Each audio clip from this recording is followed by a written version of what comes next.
सीताराम सीताराम।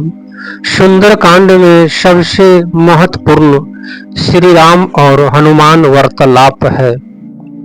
इस स्वामी और सेवक का कथा अंत तक श्रवण करें। श्री राम जी ने जब वानरों को कार्य किए हुए आते देखा तब उनके मन में विशेष हर्ष हुआ। दोनों भाई शिला पर बैठे थे। सब वानर जाकर उनके चरणों पर गिर पड़े। दया की राशि श्री रघुनाथ जी सबसे प्रेम सहित गले लगाकर मिले और कुशल पूछी। वानरों ने कहा, हे नाथ, आपके चरण कमलों के दर्शन पाने से अब कुशल है। जब वामन जी ने कहा, हे रघुनाथ जी सुनिए, हे नाथ, जिस पर आप दया करते हैं उसे सदा कल्याण और निरंतर कुशल है। देवता, मनुष्य और मुनि सभी उन पर प्रसन्न रहते हैं। वही विजयी है, वही विनयी है और वही गुणों का समुद्र बन जाता है। उसी का सुंदर यश तीनों लोकों में प्रकाशित होता है। प्रभु की कृपा से सब कार्य हुआ। आज हमारा जन्म सफल हो गया। हे नाथ, पवन पुत्र हनुमान जी ने जो करनी की उसका हजार मुख से वर्णन नहीं किया जा सकता है। तब जब वामन जी ने हनुमान जी के सुंदर चरित्र काड़े श्री रघुनाथ जी को सुनाए, वे चरित्र सुनने पर कृपा निधि श्री रामचंद्र जी के मन में बहुत ही अच्छे लगे। उन्होंने हर्षित होकर हनुमान जी को फिर हृदय से लगा लिया और कहा, हे तात, कहो सीता किस प्रकार रहती है और अपने प्राण की रक्षा किस प्रकार करती है। हनुमान जी ने कहा, आपका नाम रात दिन पहरा देने वाला है। आपका ध्यान ही किवाड़ है। नेत्रों को अपने चरणों में लगाए रखती है, यही ताला लगा है। फिर प्राण जाए तो किस मार्ग से। चलते समय उन्होंने मुझे चूड़ामणि उतार कर दी। श्री रघुनाथ जी ने उसे लेकर हृदय से लगा लिया। हनुमान जी ने फिर कहा, हे नाथ, दोनों नेत्र में जल भरकर जानकी जी ने मुझे से कुछ वचन कहे। छोटे भाई लक्ष्मण सहित प्रभु के चरणों को पकड़ना और कहना कि हे भगवान, आप दीन बंधु हैं, शरणगत के दुख को हरने वाले हैं और मैं मन, वचन और कर्म से आपके चरणों की अनुरागी हूँ। फिर स्वामी, आपने मुझे किस अपराध से त्याग दिया। हाँ, एक दोष मैं अपना अवश्य मानती हूँ कि आपका वियोग होते ही मेरे प्राण नहीं चले गए, किंतु हे नाथ, यह तो नेत्र का अपराध है जो प्राण के निकलने में हठ पूर्वक बांध देता है। विरह अग्नि है, शरीर रुई है और श्वास पवन है।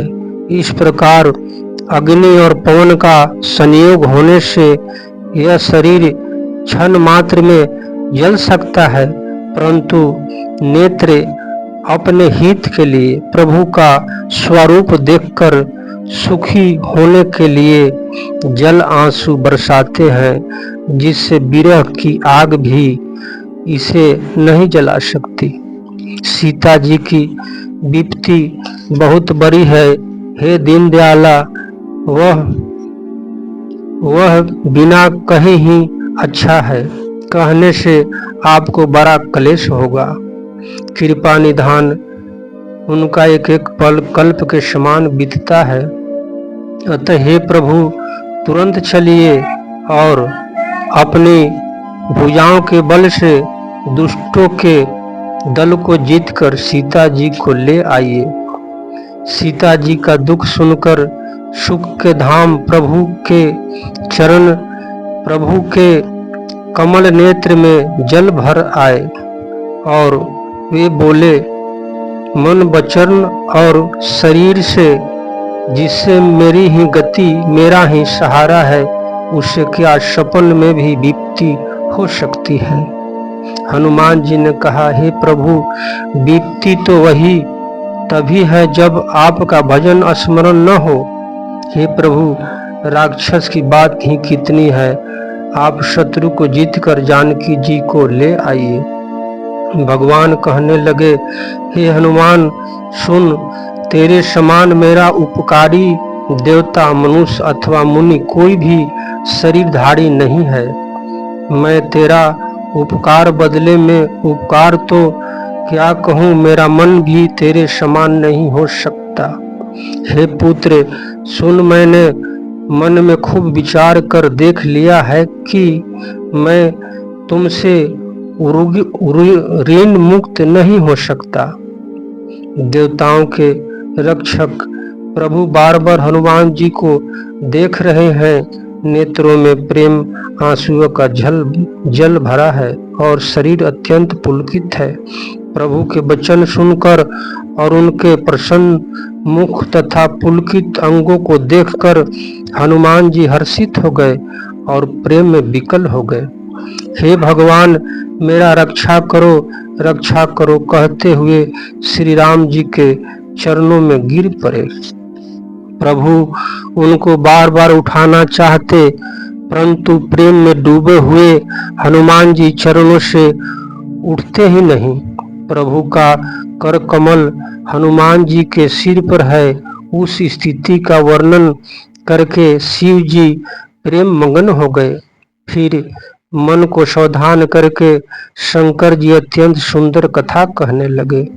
हनुमान जी को उठाकर प्रभु ने हृदय से लगा लिया और हाथ पकड़कर अत्यंत निकट बैठा लिया।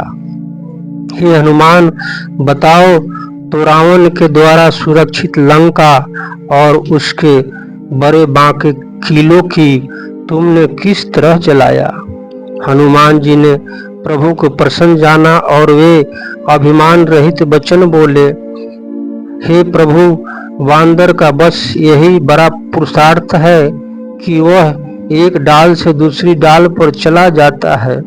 मैंने जो समुद्र लांघ कर सोने का नगर जलाया है, राक्षस गण को मारकर अशोक वन को उजाड़ डाला, यह सब तो श्री रघुनाथ जी आपका प्रताप से है। हे नाथ, इससे मेरी प्रभुता और बड़ाई कुछ नहीं। हे प्रभु, जिस पर आप प्रसन्न हो उसके लिए कुछ भी कठिन नहीं है। आपके प्रभाव से रुई, जो स्वयं बहुत जल्दी जल जाने वाली वस्तु है, बड़ा वानर को निश्चय ही जला सकती है, अर्थात असंभव भी संभव हो सकता है। हे नाथ, मुझे अत्यंत सुख देने वाली अपनी निश्चल भक्ति कृपा करके दीजिए। हनुमान जी के अत्यंत सरल वाणी सुनकर हे भवानी, तब प्रभु श्री रामचंद्र जी ने एवं अस्तु, ऐसा ही हो कहा। हे उमा, जिसने श्री राम जी का स्वभाव जान लिया, उसे भजन छोड़कर दूसरी बात ही नहीं सुहाती। यह स्वामी सेवक का संवाद जिसके हृदय में आ गया, वही श्री रघुनाथ जी के चरणों की भक्ति पा गया। तपस्वी महेश कुमार इस राम कथा को सुनने वाले माता पिता भाई बहन को श्रद्धा और स्नेह के साथ प्रणाम करता है।